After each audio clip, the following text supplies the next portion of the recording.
주기도문 하시겠습니다. 하늘에 계신 우리 아버지여, 이름이 거룩히 여김을 받으시오며 나라가 임하시오며 뜻이 하늘에서 이루어진 것 같이 땅에서도 이루어지이다. 오늘 우리에게 일용할 양식을 주시옵고 우리가 우리에게 죄 지은 자를 사하여 준 것 같이 우리 죄를 사하여 주시옵고 우리를 시험에 들게 하지 마시옵고 다만 악에서 구하시옵소서. 나라와 권세와 영광이 아버지께 영원히 있사옵나이다. 아멘. 오늘 하나님께서 주신 말씀 시편 53편입니다. 시편 53편 봉독하겠습니다. 어리석은 자는 그의 마음에 이르기를 하나님이 없다 하도다. 그들은 부패하며 가증한 악을 행하며 선을 행하는 자가 없도다. 하나님이 하늘에서 인생을 굽어 살피사 지각이 있는 자와 하나님을 찾는 자가 있는가 보려 하신즉 각기 물러가 함께 더러운 자가 되고 선을 행하는 자가 없으니 한 사람도 없도다. 죄악을 행하는 자들은 무지하냐. 그들이 떡 먹듯이 내 백성을 먹으면서 하나님을 부르지 아니하는도다. 그들이 두려움이 없는 곳에서 크게 두려워하였으니 너를 대항하여 진친 그들의 뼈를 하나님이 흩으심이라. 하나님이 그들을 버리셨으므로 내가 그들에게 수치를 당하게 하였도다. 시온에서 이스라엘을 구원하여 줄 자 누구인가? 하나님이 자기 백성의 포로된 것을 돌이키실 때에 야곱이 즐거워하며 이스라엘이 기뻐하리로다. 아멘. 현재 하독교회는 코로나19 바이러스 수도권 재확산에 따른 교인의 안전과 정부 방침에 따라 이번 주간 새벽 예배와 수요 예배, 금요 기도회를 잠정적으로 모이지 않습니다.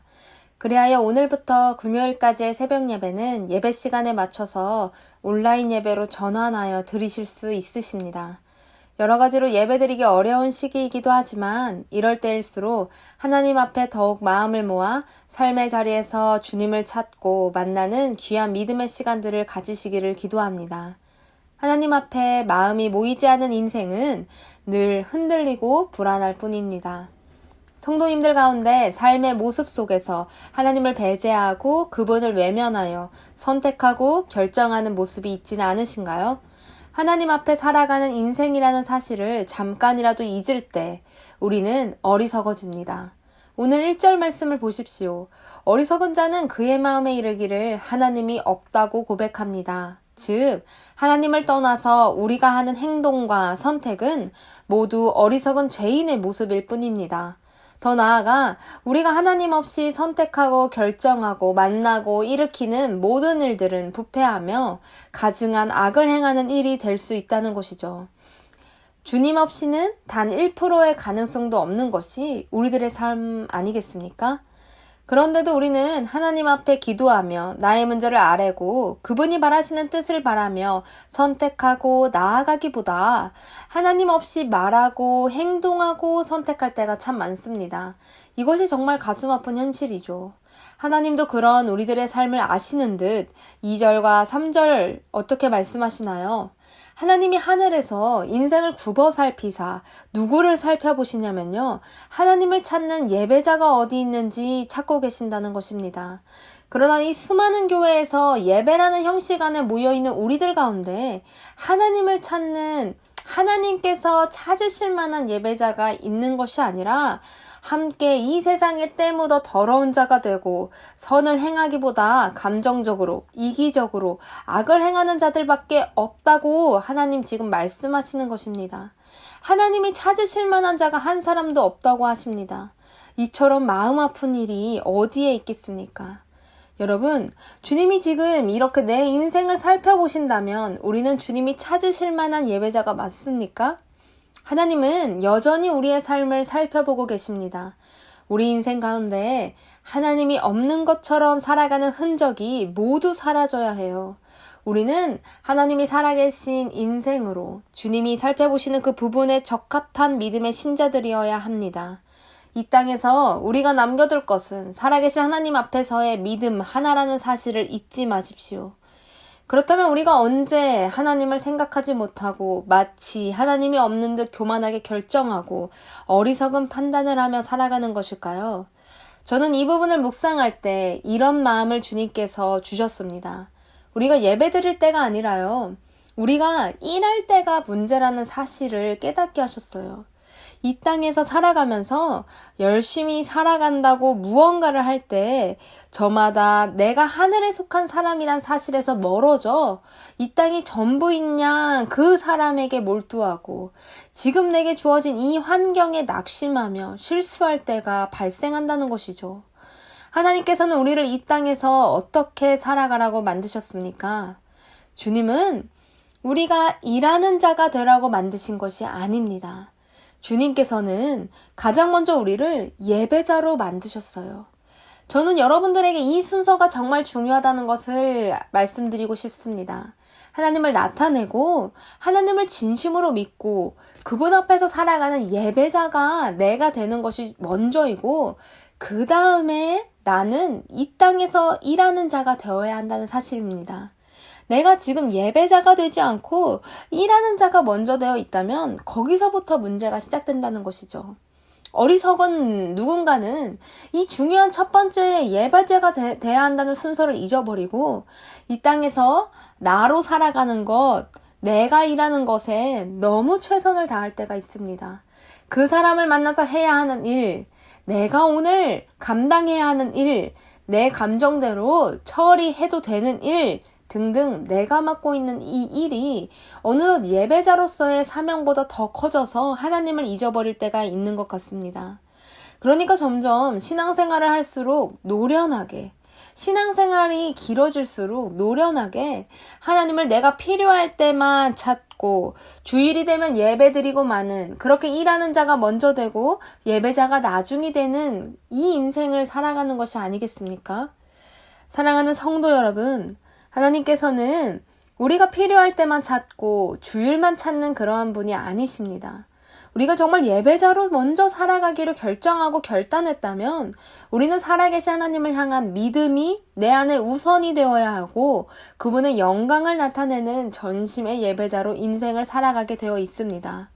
그렇게 오늘 말씀을 통해 하나님께서는 우리를 다시 살펴보시고 계십니다. 여기에 하나님을 찾는 예배자가 누구인가 찾고 계신다는 것이죠. 주님이 얼마나 우리를 간절하게 찾으시는지 오늘 시편 53편의 말씀은 시편 14편의 말씀과 거의 똑같이 반복하고 있는 부분입니다. 진짜 예배자를 찾으셔야 하기 때문에 반복하시는 것 같아요. 진짜 예배자는 이 어려운 시기에도 요동치 않고 하나님 앞에서 기도의 자리를 먼저 회복하고 진짜 예배자는 하나님이 베푸실 구원을 기대하며 두려워하지 않습니다. 주님께서 우리를 위해 행하실 일을 믿고 있기 때문이죠. 내가 하고 있는 일에 취해서 그 사람을 섬기지 마십시오. 내게 주어진 일에 취해서 그 현장이 전부인 양 살아가지 마십시오. 제가 참 좋아하는 말씀 한 구절을 읽어드리겠습니다. 출애굽기 14장 13절에서 14절 말씀입니다. 모세가 백성에게 이르되 너희는 두려워하지 말고 가만히 서서 여호와께서 오늘 너희를 위하여 행하시는 구원을 보라. 너희가 오늘 본 애굽 사람을 영원히 다시 보지 아니하리라. 여호와께서 너희를 위하여 싸우시리니 너희는 가만히 있을지니라. 여러분, 우리를 삼켜버릴 것 같은 홍해 앞에서 우리가 할 일은 가만히 서서 여호와의 구원을 바라는 것이었습니다. 내가 지금 무슨 일을 할 수 있느냐, 무슨 일을 하느냐보다 중요한 것은 하나님이 하실 일을 믿는 예배자이냐라는 이 사실이라는 것입니다. 우리가 예배자로 먼저 이 땅에서 살아갈 때에 여호와 하나님께서는 예배자인 자신의 백성인 우리를 위해 싸우십니다. 그러나 믿음이 약한 이들은 이렇게 가만히 있는 게 너무 힘들어요. 하나님이 하시는 일을 기다리는 것이 힘들고 하나님이 하시는 일을 기대하는 것이 힘들어 가만히 있질 못합니다. 하나님을 믿는 믿음보다 내가 지금 이 상황에서 그 사람 앞에서 먼저 할 수 있는 사람의 일이 앞서게 되고 있거든요. 그때 어리석음에 문제가 생기는 것입니다. 내가 일을 해나갈 때의 결과는 5절과 같은 두려움이고 하나님의 구원을 바라는 예배자의 결과는 6절과 같은 기쁨입니다. 오늘 이 새벽 다시 한번 요동치는 사건과 사람에 휘둘리는 것이 아니라 우리가 조금 더 가만히 서서 주님만을 바라며 기도하고 주님께서 우리를 위해 하시는 일을 기대하는 예배자로 살아가시기를 먼저 결단하시기를 소망합니다. 오늘도 주님은 우리를 위해 싸우십니다. 그분이 일하실 만한 예배자, 그분이 주님이 찾으시는 예배자가 되는 저와 여러분이 되기를 소망합니다. 기도하겠습니다. 사랑이 많으신 하나님, 저희를 이 새벽 하나님의 말씀 앞에 깨우시니 감사합니다. 갈수록 예배드리기 힘들고 모이기 어려운 시기를 보내는 것이 사실이나 이렇게 말씀을 듣기에 부족하지 않는 상황 또한 마련해 주신 것도 주님이십니다. 그러한 주님 앞에 우리들의 삶을 아뢰고 주님께서 바라시는 인생으로 살아가고자 하는 마음이 우리에게서 떠나지 않게 하여 주시옵소서. 하나님께서 우리를 위해 하시는 일들을 발견하는 예배자로 살아가기를 소망합니다. 연약하고 부족한 우리의 삶을 통치하여 주시옵소서. 하나님의 통치에서 벗어나는 일을 행하는 어리석음을 깨트리게 하여 주시옵시고 주님께서 베푸시는 일들 속에서 살아가기를 소망하는 진심이 회복되는 신자 되겠사오니 주님, 우리의 삶의 한순간도 멀어지지 마시고 깊숙이 임재하여 주시옵소서. 오늘도 우리를 위해 역사하시는 살아계신 예수 그리스도의 이름으로 기도합니다. 아멘.